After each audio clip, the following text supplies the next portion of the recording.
Bon dia. Se'm demanen 10 propostes per tornar a la normalitat i rellançar l'economia a nivell empresarial, pels empresaris i directius membres del Fòrum Empresarial del Llobregat. Per suposat que jo no tinc solucions, però si se'm pregunta, he estat escrivint algunes coses per dir ràpidament.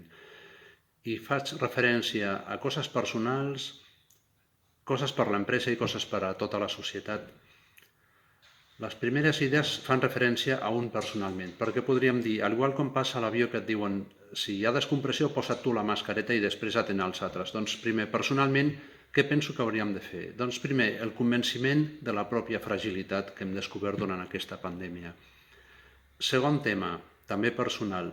En cas de conflicte derivat del confinament, del que sigui, de la dificultat del moment, de la incertesa amb altres persones, quan hi ha tensions, tenir el reflexe natural de dir això és culpa meva.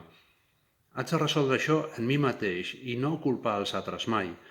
Després, evidentment, estudiar i formar-se per atendre la cosa tan difícil que tenim entre mans.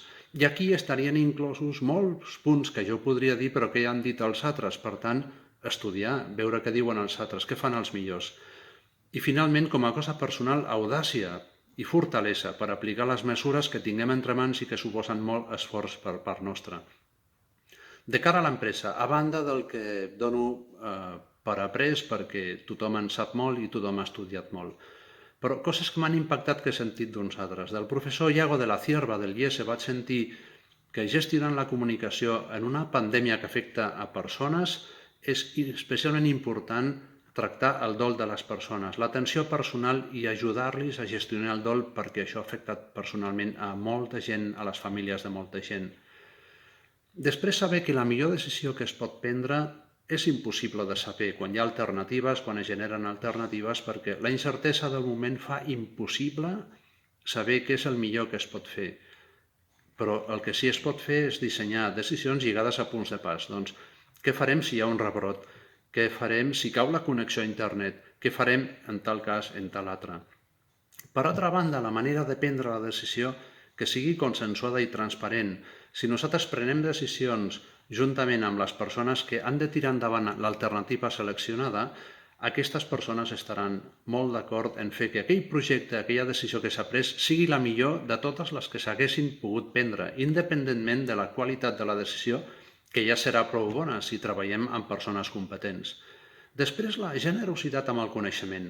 Tot el que anem aprenent, compartir-lo, compartir bones pràctiques i d'aquesta manera generar coneixement col·lectiu.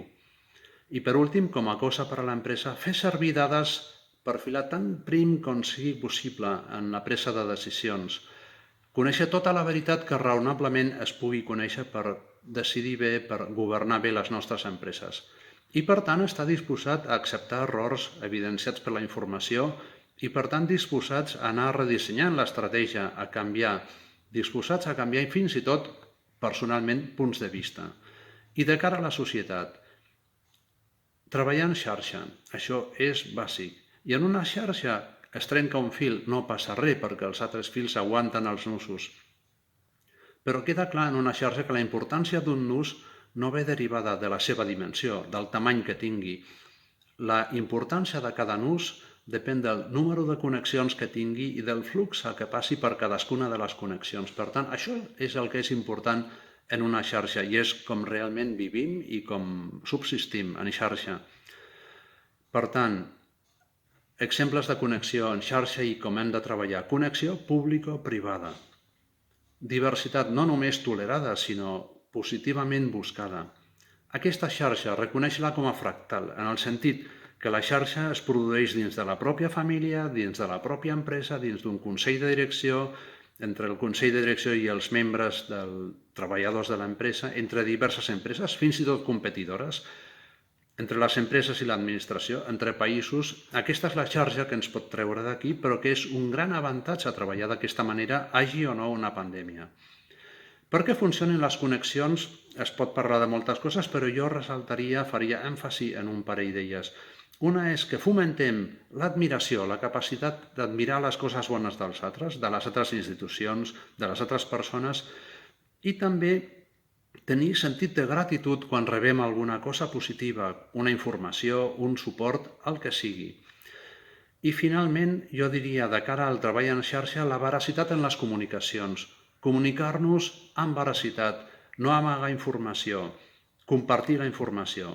I finalment, un desè punt, que també fa referència a la societat, reconèixer que el coronavirus, la pandèmia, és un problema que afecta a tothom i que, per tant, s'ha de resoldre entre tothom. Per tant, ser conscients que nosaltres sols no podem res. Moltes mercès.